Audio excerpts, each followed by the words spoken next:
एक काळ होता शिर्डीमध्ये 11 वाजता सकाळी बैठक जर बोलवली तर खुर्च्या काढाव्या लागायच्या. खुर्च्या कमी कर, थोडा गॅप ठेव,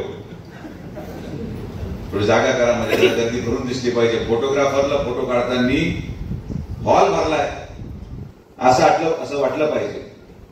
त्या काळापासून तर आज हा काळ शिर्डीमध्ये आलाय की लोकांना उठून महिलांसाठी जागा करून द्यावी लागते. हे अभूतपूर्व परिवर्तन या शिर्डीमध्ये पाहायला मिळालं. याचं सगळ्यात मोठं कारण हे भारतीय जनता पार्टीचं संघटन आहे. या बाबतीत सरकार भारतीय जनता पार्टीचं असं संघटन आहे ज्यांनी मागच्या 40 वर्षामध्ये एका अशा व्यक्ती आणि अशा परिवाराबरोबर लढा दिला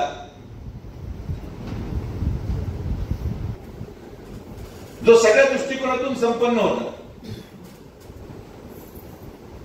माननीय नामदार राधाकृष्ण विखे पाटील साहेब, आपण बापू असतील, भैया असतील, पूर्ण ताकदीने आपण उतरायचो. राज्यामध्ये मंत्री आहोत, जिल्ह्यामध्ये अनेक पदावर आपण होतो, पण शिर्डीमध्ये कधीही आपल्याला मताधिक्य मिळून देणारी संघटना आज आपल्यापुढे बसली. आम्ही सगळे प्रयत्न करून झाले, पण हे पोरं सायकलीवर हटक्या चपलांमध्ये आपल्याला 50% थांबवायचे. ही भारतीय जनता पार्टीच्या संघटनेची ताकद आहे. आमच्याकडे सिस्टम वेगळी होती. आमच्याकडे गाडीमध्ये पेट्रोल टाकल्याशिवाय गाडी चालत नाही. आणि इथं स्व खर्चातून पक्ष जिवंत राहावा, संघटना जिवंत राहावी, आपला विचार जिवंत राहावा आणि या विचाराला सक्षम पद्धतीने राष्ट्रीय स्वयंसेवक संघाचा विचार पुढे घेऊन जाऊन सर्वसामान्य भारतीय जनता पार्टीच्या कार्यकर्त्यांनी ही शिर्डी आतापर्यंत सुरक्षित ठेवली. त्याबद्दल सर्व लोकांचे मी मनापासून आभार व्यक्त करतो. आणि हा आजचा दिवस यासाठी आला की हे सगळे लोक कार्यकारिणीमध्ये आणण्याचं काम आपल्या शहराध्यक्ष माननीय रवीजी बोनकर यांनी केलं. त्याबद्दल मी मनापासून त्यांचे आभार व्यक्त करतो. आणि म्हणून रवीला मी जबाबदारी देतो की तुम्ही राहत्यामध्ये जाऊन त्यांची कार्यकारिणी पहा की त्यांनी काय चुका केल्या. तुम्ही संगमनेरमध्ये जा, संगमनेरमध्ये आपण इथं काय केले शिर्डीमध्ये त्याचं उदाहरण संगमनेरमध्ये दिसलं पाहिजे. तुम्ही श्रीरामपूरमध्ये जा, श्रीरामपूरमध्ये याचं परत कार्यकारिणी तयार करण्यामध्ये त्या लोकांची मदत करा. कारण की अशी कार्यकारिणी जेव्हा तयार होते जी शिर्डीच्या भारतीय जनता पार्टीच्या ठराविक आपल्या युवकांनी मिळून केली, अशी जर कार्यकारिणी एखाद्या नेत्याच्या पाठीमागे असली तर ते नेतृत्व राजकारणामध्ये कधीही अपयशी होऊ शकत नाही. हे मुद्दा मी तुम्हाला सांगतो. रणमाळे ताईंचं तसं माझ्या विरोधातच होत्या, पण कधीही आमची प्रत्येक वेळेस भेट ही पारायणालाच व्हायची.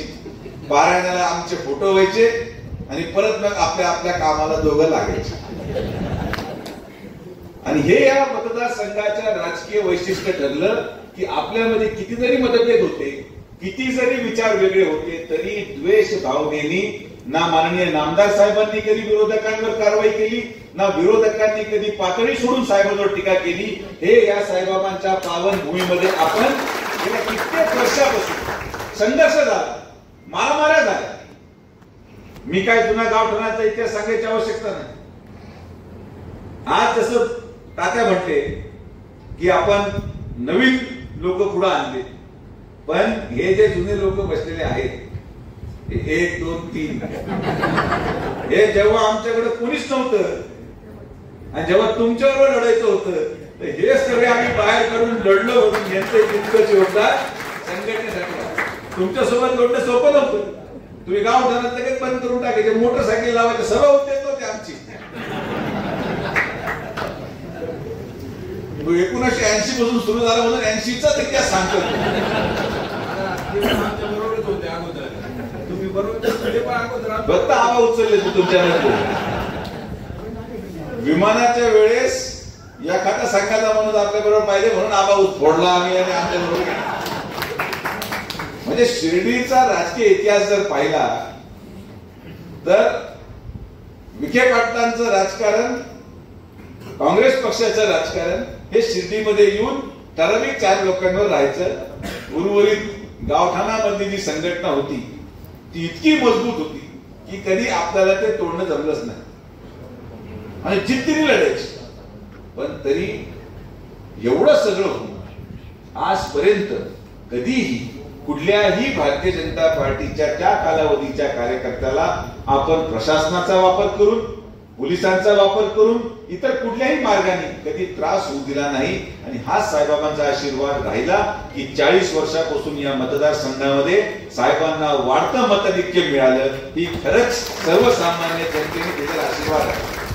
एक अशी प्रतिमा आपण या ठिकाणी तयार करू शकतो की आज विरोधकही मतदान करताना, आणि मी तुम्हाला लिहून देतो, आज इथं न आलेला विरोधक देखील मतदान करताना जेव्हा बटन दाबायला आतमध्ये जातो तो समोरच्या स्टेजवर असतो, पण तो हा विचार करतो की आपण जर चूक केली तर ती आपल्याला किती महागात पडेल. हा विचार करून तो बरोबर कमळतच बटन दाबतो. हे आपण आपल्या विकासाच्या माध्यमातून या मतदारसंघामध्ये साध्य केले. आज या कार्यकारिणीच्या माध्यमातून मी सुरुवात माझ्यापासून करतो की मी कुठल्याही पत्रिकेवर माझ्या नावाची अपेक्षा धरत नाही, कुठल्याही फ्लेक्स बोर्डवर मी माझा फोटोची अपेक्षा धरत नाही, कोणी माझ्या नावाला आहो जाओ घालो ही मी अपेक्षा धरत नाही. मनाचा मोठेपणा जर प्रत्येकाने ठेवला तर संघटन मोठं होतं. याची सुरुवात फक्त माझ्यापासून नाही, आपल्या नेतृत्वापासून करा की 100 पेक्षा जास्त आमदार असून देखील संघटना टिकावी म्हणून आपले नेते माननीय देवेंद्र फडणवीस साहेबांनी उपमुख्यमंत्री पद स्वीकारलं संघटनेसाठी. याचं मोठं बलिदान कोणाचं नाही. जेव्हा आपला नेता एक आदर्श आपल्या पुढे ठरवून देतो तर त्या आदर्शाला धरूनच आपण पुढे चाललं पाहिजे. हा पक्ष एका दिवसात उभा राहिला नाही. हा पक्ष एका रात्रीमध्ये किंवा एखादी सत्ता एका दिवसामध्ये आपल्याला मिळाली नाही. 50 वर्षाचा संघर्ष स्वर्गीय अटल बिहारी वाजपेयी साहेबांच्या माध्यमातून, अडवाणी साहेबांच्या माध्यमातून याची सुरुवात झाली आणि 2 खासदारापासून आपण 300च्या पुढे जाऊ शकलो. हे फक्त आणि फक्त त्याग आणि बलिदान प्रत्येक व्यक्तीचं, प्रत्येक सर्वसामान्य भारतीय जनता पार्टीच्या कार्यकर्त्याचं हे योगदान आहे, बलिदान आहे की आज आपण हा आनंदाचा दिवस या ठिकाणी पाहू शकतो. आज आपल्याला सगळं आहे. आज प्रधानमंत्री आपले आहेत, मुख्यमंत्री आपले आहेत, पण एक काळ असाही होता की जेव्हा काही सत्ता नसताना देखील संघटना टिकून राहिली. आणि म्हणून तो दिवस आपण जोपर्यंत विसरत नाही तोपर्यंत आज आपलं वर्तमान हे सुरक्षित राहू शकत नाही. ज्या दिवशी आपण इतिहास विसरू, ज्या दिवशी मी बापूचं योगदान विसरेल, ज्या दिवशी मी ज्ञानेश्वराबाचं योगदान विसरेल, ज्या दिवशी मी अभय शेळकेचं योगदान विसरेल, त्या दिवशी माझं वर्तमान कधीही स्थिर होऊ शकणार नाही आणि मी भविष्याचा विचार करू शकत नाही. इतिहासामध्ये दिलेल्या योगदानाचा विचार झाल्यानंतरच भविष्याची पायाभरणी होऊ शकते. हा विचार प्रत्येकाने करायला हवा. हा प्रवास आहे. या प्रवासामध्ये संघटना वाढल्यानंतर प्रत्येकाला अपेक्षा आहे की नगरसेवक व्हावं, प्रत्येकाला वाटतं मी नगराध्यक्ष व्हावं, पण आपण कशासाठी होतो हे कोणाला माहिती नाही. मला नगराध्यक्ष व्हायचे कशासाठी विचारलं माहित नाही. हे भाषणाचे मुद्दे झाले. हो, मला शिर्डीचा विकास करायचा, काय करायचा सांग, माहित नाही. एक माणसावर शिर्डी अवलंबून नाही. एकटे राधाकृष्ण विखे साहेब काही करू शकत नाही, एकटा सुजय विखे काही करू शकत नाही, एकटे कैलास बापू काही करू शकत नाही. या हॉलमध्ये बसलेला प्रत्येक माणूस हा सुजय विखे म्हणून पळाला तर शिर्डी आपण विकासाकडे घेऊ शकतो. कुठलाही एकटा व्यक्ती शिर्डीला पुढे नेण्यासाठी काही करू शकणार नाही. एक संघटित प्रयत्न असला पाहिजे. आपण MSFच्या माध्यमातून जे एक्सपेरिमेंटल मॉडेल केलं, आज आपल्या माता भगिनींना सुरक्षित करण्यामध्ये आपल्याला यश मिळालं. मला अजूनही कठोर कारवाई करायची, पण डॉक्टर या नात्याने हे मला माहिती आहे की कडू औषधे हळूहळू दिलं पाहिजे. तेव्हा आपण लहान बाळाला जास्त थोडं औषध दिलं की तो उलटी करतो, मग आपले कपडे घाण होतात आणि ते औषध न केल्यामुळे त्याचा आजार बरा होत नाही. बरोबर आहे माहिती?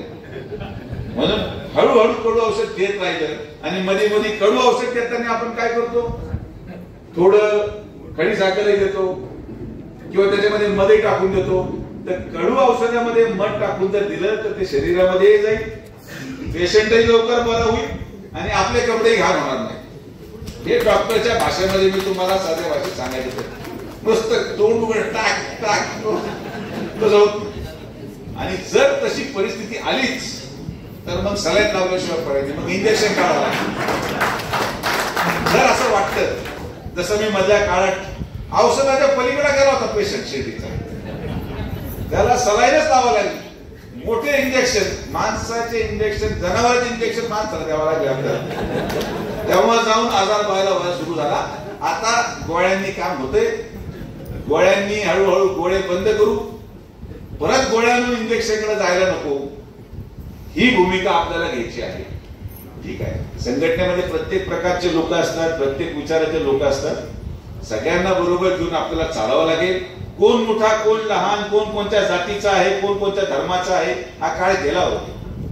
मला कळत नाही, महाराष्ट्राच्या जनतेला मी आवाहन करतो की हा मागच्या 15 दिवसामध्ये, 1 महिन्यामध्ये आलेला महापूर, तो मराठाच्या घरात पण पाणी घेऊन गेला, माळी समाजाच्या घरात पाणी घेऊन गेला, मुसलमानाच्या घरात घेऊन गेला, आदिवासीच्या घरात घेऊन गेला, एसटीच्या घरात घेऊन गेला. अरे जेव्हा निसर्गाला जात धर्म नाही तर माणसाने जात धर्माच्या कोणत्या गोष्टीवर तुम्ही भांडता? आज आपण जेव्हा शिर्डीमध्ये पाणी आलं, कोणी हे विचार केला की बाबा हे मुसलमानाच्या घरात गेले का? मला अभिमान वाटतो अशा संघटनेचा की माझा प्रत्येक युवक प्रत्येक दारावर गेला आणि आपण धान्य वाटलं, अन्न वाटलं आणि प्रत्येकाला सुरक्षित स्थानावर स्थलांतर केलं. काल एक आपल्या संघटनेच्या उत्तम भयाच्या मुलाचा अपघात झाला तर 100 मुळे त्या शिर्डीला गोळा झाले कॅज्युअल्टी. हे ऋणानुबंध आपण तयार करू शकतो, हा एकोपा आपण तयार करू शकला. तो नुसतं उत्तम भयाचा मुलगा नाही, माझा पण मुलगा आहे, माझा पण भाऊ आहे, ही भावना सगळ्यांनी एकत्रित करून. मी जाम झालो, जास्त गती झाली का मग सगळे झाले तर कोण इकडे जा, कोण तिकडे जा, पण मला आनंद वाटला. शेवटी माझा सल्ला अंतिम कामाला आला. आपण तो मुलगा वेळेवर योग्य ठिकाणी पोहोचू शकलो आणि त्याचं रात्रीच ऑपरेशन झालं आणि साईबाबांच्या आशीर्वादाने आणि आपल्या सगळ्यांच्या प्रार्थनांमध्ये त्याचं नाव घेऊन आपण प्रार्थना करावी. मला वाटतं की 2-3 दिवसामध्ये तो बराही होईल, कारण की आपल्यामधला मुलगा आहे. इथं आलेला प्रत्येक मुलगा आपला, कोणी बाहेरून आलेला नाही, कोणी अमेरिकेहून आलेलं नाही. आपण भांडत राहिलो तर आपल्याला काहीच याच्यामध्ये साध्य होणार. संघटनेमध्ये एकोपा असला पाहिजे. मतभेद असू शकतात, 2 पॅनल होते, 3 पॅनल होते, कोणी जरी नगराध्यक्ष झाला आमच्याशिवाय काम करू शकतो का? निधी आणल्याशिवाय काम होऊ शकतं? गावात कोणी जरी सरपंच झाला नामदार साहेबांशिवाय काम होऊ शकतं का? नाही होऊ शकत. तुम्ही भांडत बसता. मी आणि साहेबांनी हे ठरवलंय, भांडू द्या सगळ्यांना. तुम्हाला गप ठेवलं ना, तुम्ही आमच्या डोक्याला ताण करा, तुम्ही खालीच भांडत बसा. तुमच्या भांडणं मिटवण्यापेक्षा शिर्डीचा विकास आवश्यक आहे, मतदारसंघाचा विकास आवश्यक आहे, मुलांना रोजगार देणं आवश्यक आहे, महिला सुरक्षित ठेवणं आवश्यक आहे, संस्थांच्या माध्यमातून शिर्डीचा विकास होणं आवश्यक आहे. इतक्या वर्षापासून या संस्थांमध्ये 3 सदस्यीय समिती कार्यरत आहे. आम्ही देखील तो प्रयत्न केला, माननीय मुख्यमंत्री महोदयांच्या माध्यमातून प्रयत्न केला, पण दुर्दैवाने न्यायालयाने ती याचिका फेटाळली. काय हरकत नाही, बरेच प्रयत्न होईल. विश्वस्त मंडळ आलं पाहिजे. विश्वस्त मंडळ येऊन शेवटी हा पैसा जो येतो तो पैसा या शिर्डीच्या मुलांचं भविष्य आहे.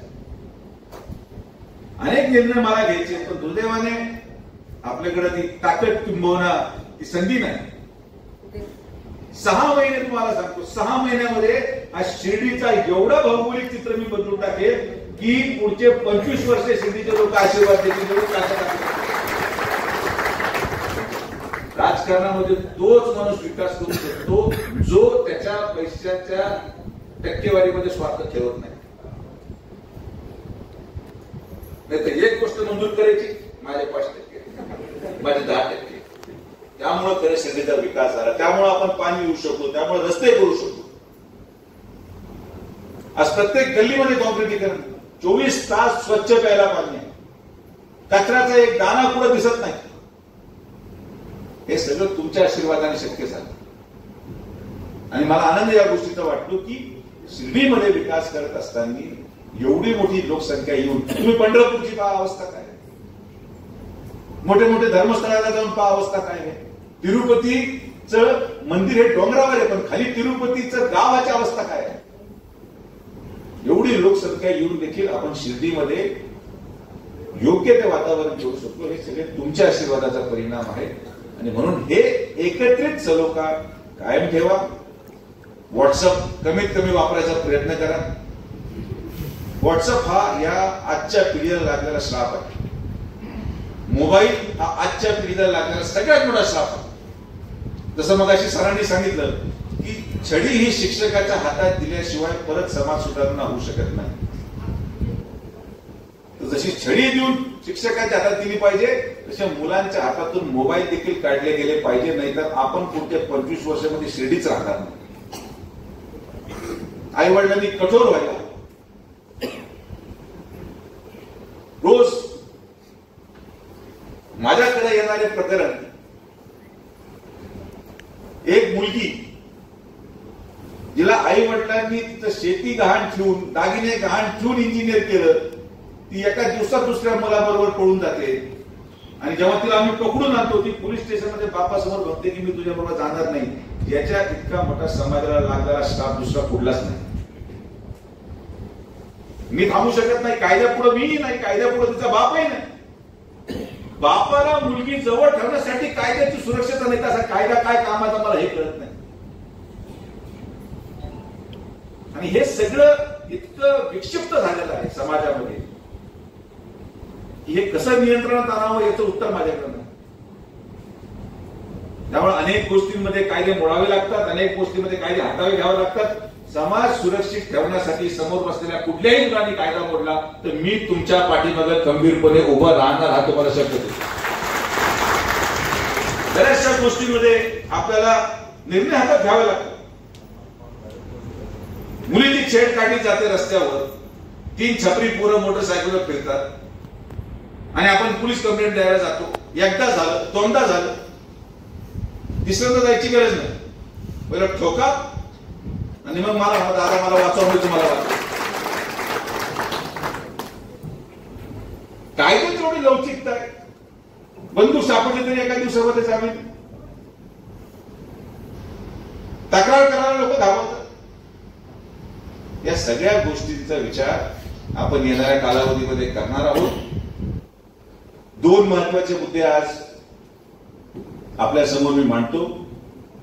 हा आपल्या अभिमानाची गोष्ट आहे की ज्या व्यक्तीमुळे हे देश सुरक्षित आहे, आदरणीय प्रधानमंत्री नरेंद्र मोदींच्या नेतृत्वामध्ये देशाचे गृहमंत्री ज्यांनी 370 कलम हटवला, ज्यांनी मिझोरम आणि त्या उत्तर भारतीय नॉर्थ ईस्ट स्टेट्स मध्ये शांततेचा करार केला, ज्यांनी आसाममध्ये बोडो मिलिटंट हद्दपार केले, ज्यांनी गडचिरोली आणि त्या भागातल्या महाराष्ट्रामध्ये नक्षलवाद संपवण्याचा प्रयत्न केला, संपवला आणि देश एकत्रित करायचा प्रयत्न केला, असे आपले राष्ट्रीय नेते, देशाचे गृहमंत्री माननीय अमित शाह साहेब तिसऱ्यांदा शिर्डीमध्ये येत आहेत. आणि म्हणून त्यांच्या स्वागताची तयारीची ही बैठक आहे. माझ्या परिवाराला हा अभिमान आहे की आमच्या परिवाराला दुसऱ्यांदा त्यांना घरी घेऊन जाऊन जेवण देण्याचा मान प्राप्त झाला. हे सगळं साईबाबांची पुण्याई. ते कुठले माजी नगराध्यक्ष किंवा माजी सरपंच नाही घरी आले जेवण निघाले. ज्या माणसाची वेळ मिळणं देखील अवघड आहे, तो व्यक्ती दुसऱ्यांदा आमच्या घरी स्नेह भोजन करण्यासाठी येतो. हे सगळं या मतदारसंघाच्या गोरगरीब जनतेचा आशीर्वाद आणि साईबाबांनी दिलेला आशीर्वादाचा परिणाम आहे की अमित शाह साहेब तिसऱ्यांदा शिर्डीमध्ये येत आहेत, दुसऱ्यांदा लोणीमध्ये येत आहेत. आणि म्हणून त्यांच्या स्वागताची शिर्डीची जबाबदारी ही या भारतीय जनता पार्टी संघटनेची आहे. स्वागतामध्ये 2 भाग आपल्याला करायचे आहेत. एक जे युवा मोर्चा योगेश आणि त्यांनी जेव्हा राष्ट्रीय कार्यकारिणी झाली तेव्हा ते माझ्याकडे आले मुलं. माझा त्यांचा पहिलाच संपर्क संवाद एवढा नव्हता. ते म्हणे दादा आमच्याकडे जबाबदारी आम्ही करतो. मी म्हटलं ते जरा अवघड आहे पीटर, आपलं जोरात दिसतंय, जरा अवघड आहे, खर्च किती करायचा, तुला किती रुपये लागतील? त्यामुळे काय 1.5 लाख रुपये आम्ही करून टाकू सर. 1.5 लाख माझ्या आयुष्यात कधी कानाला ऐकायला नाही आले. आमच्याकडे 5 खरी सुरू होत नाही. आणि त्या मुलांनी रात्र दिवस पूर्ण झेंडे, पूर्ण भगवा पताका, पूर्ण फ्लेक्स बोर्ड, आणि म्हणून ही जबाबदारी यावेळेस परत त्याच मुलांकडे देऊन शिर्डीची सजावटीची जबाबदारी आपल्या या अभय शेळकेंच्या हॉटेलपासून तर सन अँड सँड पर्यंत आणि इथून तर शिर्डीच्या बाहेर पडूपर्यंत अमित शाह साहेबांना वाटलं पाहिजे की मी कुठं आलोय, मी काही गुजरातला आलो की मी शिर्डीला आलो, एवढं भगवं शिर्डी दिसलं पाहिजे. ही आपली जबाबदारी. प्रत्येकाने टीम डिवाइड करा, प्रत्येकाने एरिया डिवाइड करा. आता आतमध्ये लावत नका बसू, जिथं रस्ता आहे तो मेन घ्या, नाही तर आपण आपल्या घरावरच चालू झाले तसं नाही. जे प्रथमदर्शनीय भाग आहे तो प्रथमदर्शनीय भाग इथून तिथपर्यंत बोर्डचं डिझाईन, अमित भाईंचं डिझाईन, मुख्यमंत्री महोदयांचं डिझाईन, दोन्ही उपमुख्यमंत्री माननीय अमित भाई माझ्यावरती रात्री 10 वाजता शिर्डी एअरपोर्टला येतील 4 तारखेला, आणि 10:15 पर्यंत मुक्काम आहे शिर्डीला, सकाळी 11 वाजता साई मंदिरात आहे. तर आपल्याला जेव्हा त्यांचा जाण्याचा वेळ असेल लोणीकडे, हेलिकॉप्टरने गेले तर उत्तमच आहे, रस्त्याने जर गेले तरी आपल्याला त्याचं नियोजन करायचं, पण आपल्याला पूर्ण शिर्डी सजवायची आहे. यासाठी एक कमिटी स्थापित करून प्रत्येकाला जबाबदारी वाटा. काही लोक जबाबदारी ती राहतील, काही हरकत नाही, प्रत्येकाला जबाबदारी मिळेल असंही नाही. तर अमित भाईच्या स्वागताची जबाबदारी आपल्यावर आहे. ती जबाबदारी आपण चांगल्या पद्धतीने पार पाडा. जेवढे प्रमुख पदाधिकारी आहेत यांना मी कुठं ना कुठेतरी लाईनअप मध्ये बसवायचा प्रयत्न करतो. एअरपोर्टला घ्यायला जायचं असेल, सन अँड सँडला असेल, मंदिरात असेल, मंदिरात आपण प्रधानमंत्री आले होते तेव्हा आपले सगळे प्रमुख लोक बॅरिकेड लावून तिथे उभे केले होते. आपण प्रयत्न करू की सगळ्यांना अमित भाईंना भेटायला मिळेल किंवा पाहायला तरी मिळेल. काही लोक हुकतील, काय हरकत नाही, परत 6 महिन्यानंतर बोलून घेऊ आपण, साहेबांना विनंती करू. तुमचा आशीर्वाद जोपर्यंत आहे तोपर्यंत आपण माननीय मुख्यमंत्री महोदयांना विनंती करून परत एकदा हे जे काही आज माननीय अमित भाई यायला तयार झाले यामध्ये फार मोठा वाटा माननीय फडणवीस साहेबांचा. त्यांनी देखील विनंती केली आणि खरं मी त्यांना 15 ऑक्टोबर तारीख मागितली होती की शिवपुराण कथेच्या सांगतेला ते यावेत, पण आता बिहारची निवडणूक असल्या कारणाने त्यांनी आम्हाला फोन लावून ऑफिसमधून विचारलं, ऑफिसच्या त्यांच्या लोकांनी, की आपल्याला 5 तारीख चालेल का? म्हटलं चालेल, हा प्रश्न चुकीचा आहे. म्हटलं तुम्ही कधी आले तरी आम्ही तर आमची जबाबदारी आहे, आमची संघटना जेवढी मजबूत आहे, शिर्डी भारतीय जनता पार्टीला तुम्ही 24 तास अगोदर जरी सांगितलं तरी आम्ही जंगी तयारी करण्याची ताकद ठेवतो. ही या भारतीय जनता पार्टीची ताकद आहे आणि म्हणून आपण या कामाला लागलं पाहिजे.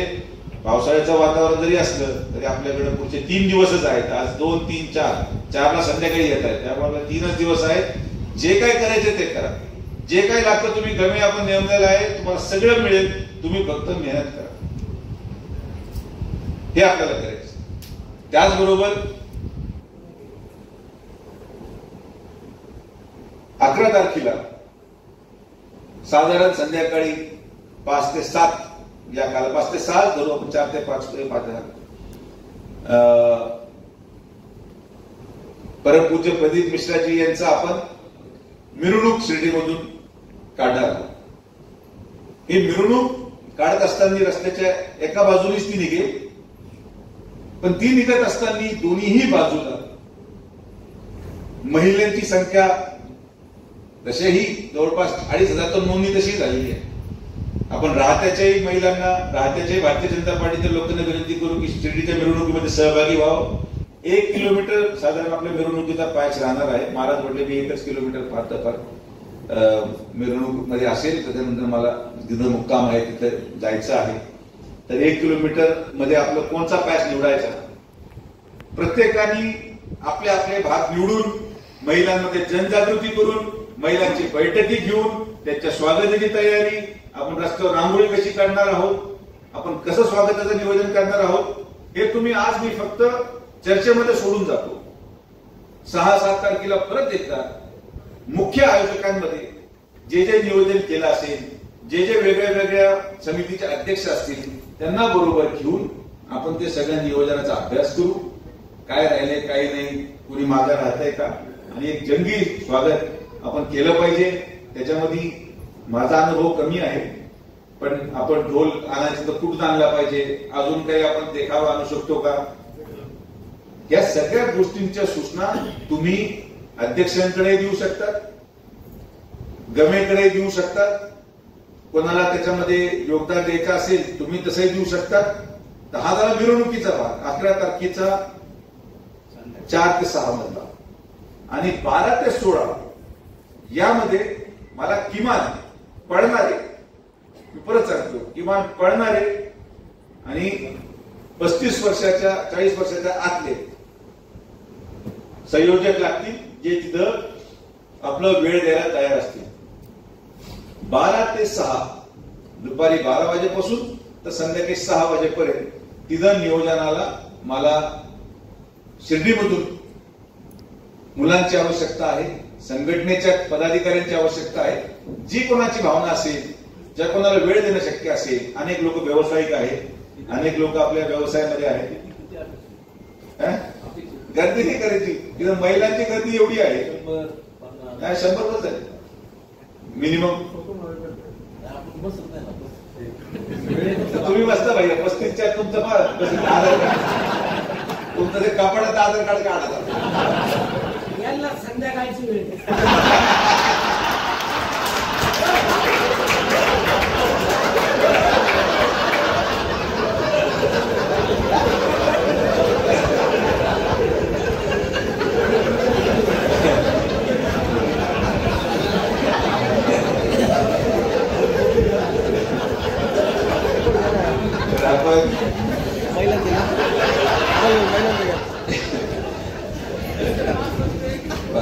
एका बाईटमुळे लगेच तुमचं हेच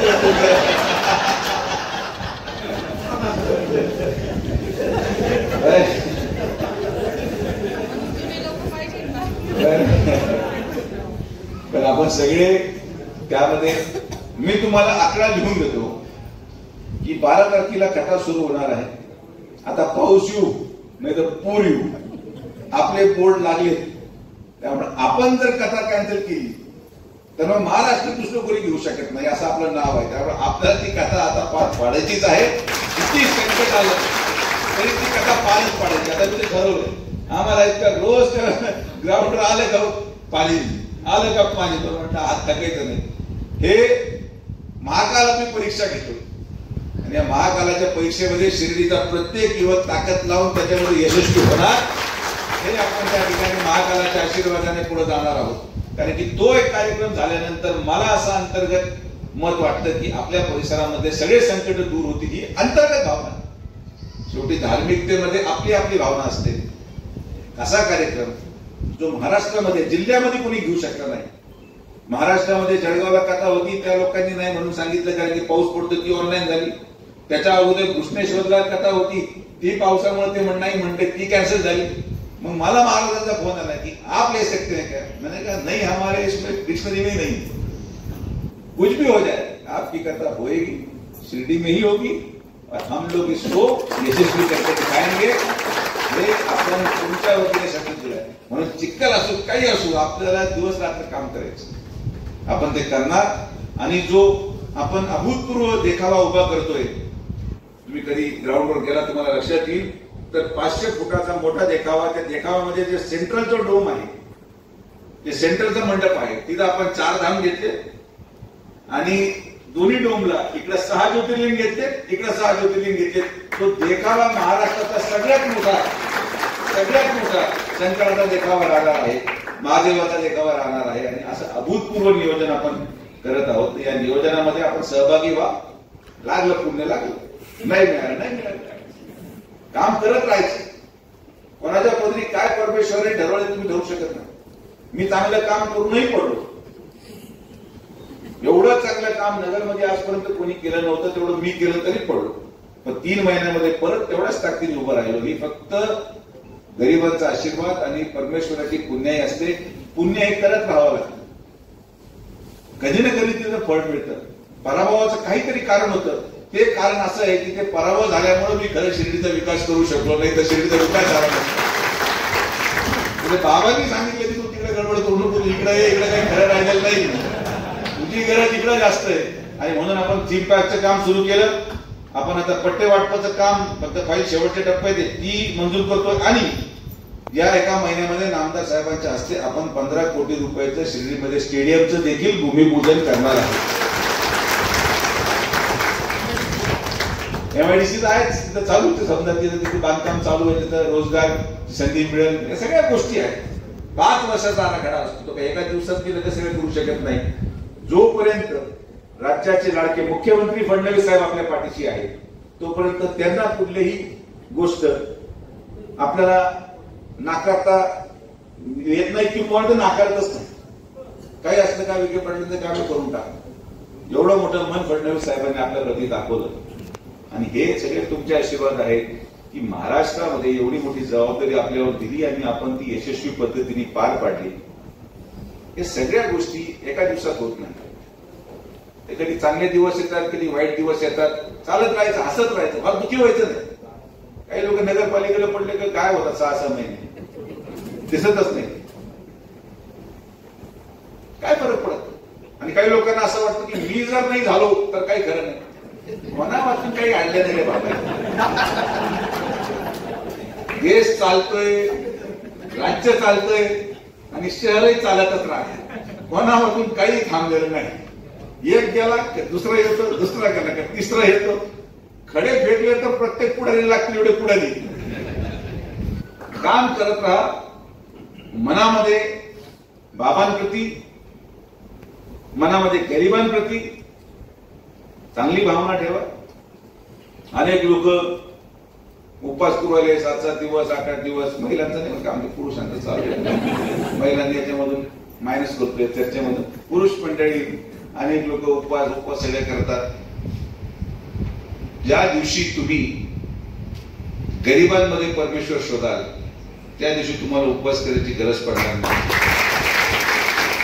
आणि मी तेच करतो. मी माझ्या मुलाखतीमध्ये सांगितलं ना, आताही सांगतो, मी हे सगळ्या गोष्टी पाळत नाही. मी गरिबांमध्ये माझा परमेश्वर शोधतो. तोच परमेश्वर हा अंतिम असतो. हे बाकी तुम्ही काही जरी समाजासाठी देखावासाठी करत असाल तरी परमार्थ होऊ शकत नाही. तर आपण सर्वजण आलात. फार जास्त बौद्धिक विचार मी मांडणार नाही. त्यामध्ये काय कार्यक्रम पुढच्या बैठकीला निम्न सापडून दिले. तर अतिशय उत्कृष्ट काम अध्यक्षांनी त्याच्या सर्व सहकार्यांनी केलं. आपल्याला वेळ कमी आहे. आम्ही पाहिजे स्वागत जंगी झालं पाहिजे. ज्या माणसामुळे आज देश सुरक्षित आहे, ज्या माणसामुळे आपण आहोत, ज्या माणसामुळे आपलं अस्तित्व आहे, तो आज आपल्या गावाला येतोय आणि त्यांचं स्वागत जंगी व्हावं. त्यांना अभिमान वाटला पाहिजे की माझा भारतीय जनता पार्टीचा कार्यकर्ता माझ्या स्वागतासाठी हे करू शकला. हा गर्व त्यांना झाला पाहिजे आणि तो मनात ठेवून ते गेले पाहिजे दिल्लीत. अशी जंगी तयारी शिर्डी भारतीय जनता पार्टीने करणं अपेक्षित आहे आणि ती आपण कराल हा विश्वास व्यक्त करतो. आपण सर्वजण आलात. नवीन कार्यकारिणीमध्ये सहभागी झालेले प्रत्येक सदस्य, आपल्या सगळ्यांचं संघटनेमध्ये मी स्वागत करतो. तुम्ही आज चांगलं काम करत आहात. प्रत्येक जण आपल्या आपल्या परीने योगदान देत आहेत आणि म्हणून जे मी म्हटलो की साहेबांच्या वेळेस मी का नाही आलो की असं भाषण मी साहेबांपुढे करू शकत नाही. साहेबांचं भाषण आणि माझ्या भाषणामध्ये फार फरक आहे. त्यामुळे साहेबांपुढे मी असं बोलत नाही. म्हणून मी साहेबांच्या कार्यक्रमाला कधी जातो नाही. साहेबांचं झालं तर म्हणून मी म्हटलो, कारण की साहेबांचं मंत्र वेगळे, माझे मंत्र वेगळे.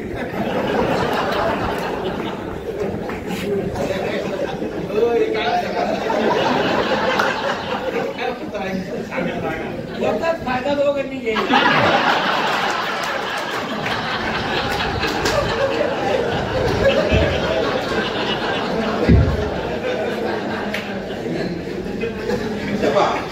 कुठल्याही पक्षाची अशी बैठक होऊ शकते. नेत्याचं काम काय आहे? नेत्याचं काम आहे की नेता किती जरी दुःखात असला तरी समोर बसलेली त्याची जनता हसत राहिली पाहिजे, तर तो नेता यशस्वी होतो. काही तालुक्यांमध्ये असे नेते की ते स्वतः हसत होते, जनता रडत होती, स्वतः हसत नाही राहायचं, लोकांना हसवलं पाहिजे. आणि म्हणून हा आनंद आपल्या सगळ्यांच्यामुळे मिळाला. एक परिवार म्हणून राहा. एक संघाला कुठल्याही प्रकारे बाहेरचं कुठलंही चर्चा, कुठलीही वाच्यता आपल्या मतदारसंघामध्ये येता कामा नये. आणि मी या कार्यक्रमाच्या निमित्ताने सगळ्यांना विनंती करेन की आपण सगळ्यांनी संयमाने व्हॉट्सअपवर, सोशल मीडियावर जपून कमेंट करा. सोशल मीडियावर युद्ध होता कामा नये. सगळे युद्ध हे संध्याकाळी 8 वाजता सुरू होतात आणि सकाळी 6 वाजता संपतात. त्याच्यानंतर 6 ते 8 सगळं नॉर्मल शिर्डी. ही एकमेव शहर आहे महाराष्ट्रातलं जे 8 वाजता रात्री सुरू होतं आणि सकाळी 6 वाजता थांबतं. मला इथे फार आश्चर्य वाटतं की माझ्याबद्दल असा बोलला. आमचे सरपंच आहेत, त्यांच्याबद्दल कधीतरी टीका केली व्हॉट्सअपवर, दारू पिऊन. तो इतका चिडला म्हणजे माझ्याबद्दल बोलतो. म्हणजे का दारुड्याच्या बोलण्यावर तू जर एवढं तडफडत असेल तर राजकारण सोडून दे. 50 वर्ष आमचं चिक्कलपेक झाली तरी मी असतोय. याला एकच मार्ग मी स्वीकारला. मी आणि माझ्या वडिलांनी आम्ही पेपर वाचायचं बंद केलं आणि व्हॉट्सअप वाचायचं सोडून दिलं. माझ्याबद्दल कोण लिहितंय मी वाचतच नाही. मी पत्रकार महोदयांना देखील सांगितलं की माझ्याबद्दल मी काय बोलत ते क्लिप असेल तर पाठव. विरोधक काय बोलला मला याच्यात काय घेणं नाही. मी कोणाला बोलवायला थांबू शकत नाही. मी कोणाला दारू प्यायला थांबू शकत नाही आणि दारू पिल्यानंतर मेसेज टाईप करायला थांबू शकत नाही. तो माझा अधिकारही नाही. तो त्याचा अधिकार आहे, त्यांनी करत राहावं. माझं काम विकास करणं, मी करत राहणार आणि विकासाचंच उत्तर मतदानातून मिळतं. बाकी या सगळ्या गोष्टी हे जे काही टीव्हीवर आज चालतं, सगळ्याच पक्षाचे पदाधिकारी जे खालच्या पातळीवर भाषण करतात, ही महाराष्ट्राची सभ्यता नाही. मलाही दुःख होतं पण बोलू शकत नाही. मी बोललो का महाराष्ट्रात लगेच आता ह्या बोलाय दाखवते बरोबर क्लिप कट करून पहा एडिटिंग करून कसे वाचतात क्लिपा. पत्रकार आमचे हुशार आहेत पण आपल्या मनामध्ये पाप नाही. आणि आता आपण असंच बोलतोय, सगळ्यांनी स्वीकारलंय, त्यामुळे टेन्शन काही येत नाही. कारण की आपल्या मनामध्ये कुठलंही पाप नाही. जे बोलतो ते समाजाच्या हिताचं बोलतो. जेव्हा भिकाऱ्यांचं बोललो, संस्थांचं जेवण बंद केलं आपण मोफत आणि 10,000 लोक जेवायचे बंद झाले. 10,000 गुन्हेगार मुक्त शिर्डीकडे वाटचाल करत असताना महाराष्ट्र माझ्या विरोधात होता, पण शिर्डीच्या प्रत्येक जण माझ्या पाठीमागे उभा राहिला. त्याबद्दल सगळ्या ग्रामस्थांनी मनापासून आभार व्यक्त करतो. तुम्ही फक्त पाठीमागे उभे राहा, हे सगळी घाण मी साफ करतो, तुम्ही काळजी करू नका. हे काय करायला उठून ठोकणार आहे थोडं जर म्हणतो ना की हळूहळू हळूहळू बरोबर ते. अरे मागून जाऊ नका तुम्ही. बरोबर हम तुम्हाला साथ आहे म्हणजे बरोबर चाललं पाहिजे. जो पाठीमागा असतो ना तो वळाल्यानंतर पुढे सापडतो का सापडत नाही. आम साथ आहे म्हटलं बरोबर चालायचं. आम्ही तुमच्या पुढे आहोत. आता आपण वाक्य बदलायचे. कुठलंही करताना हम तुम्हाला साथ आहे तर ठीक आहे, हम इस काम में आपसे 2 कदम आगे है, आम्ही करू मग तुम्ही या असं म्हटलं पाहिजे. नाही तर का आम्ही ते गोळ्या घ्यायला बाकी सगळे माझ्या मागे म्हणजे माझी विकेट पडल्यानंतर मग तुमच्याकडे गोळी गेल्यापेक्षा आपलं पुढे चालून त्याच्यावर गोळी घेता आली पाहिजे. हे संकट असं निर्माण केलं. हे ज्या कोणी माणसाने राजकारणामध्ये नारा केला की आमका आगे बढो हम तुम्हाला साथ आहे, हे त्या नेत्याला येण्यात करायची गंदी. पोलिसांनी हाणायला सुरू केलं तर पहिले तू खा मग आमच्या मी म्हणतोय तू मागे येतो ना भैया पिछे हुआ आराम से चलते रहो. हे हात काय करायचं. तर त्यामुळे राजकारणामध्ये या गोष्टी घडत राहतात. आपण सर्वजण आलात, सगळ्यांचे मनापासून आभार. असंच एक राहा, आनंदात राहा. भारतीय जनता पार्टी आणि महायुती म्हणून आपण एक संघ राहून काम करू, शिर्डीचा विकास करू, माता भगिनी सुरक्षित ठेवू, युवकांना रोजगार देऊ आणि साईबाबांच्या स्वप्नपूर्तीकडे ज्या शिर्डीची संकल्पना साईबाबांनी केली ती शिर्डीची स्वप्नपूर्ती करण्यासाठी आज या हॉलमध्ये असलेला प्रत्येक संघटन अविरतपणे काम करेल एवढीच अपेक्षा ठेवतो. थांबतो. जय हिंद.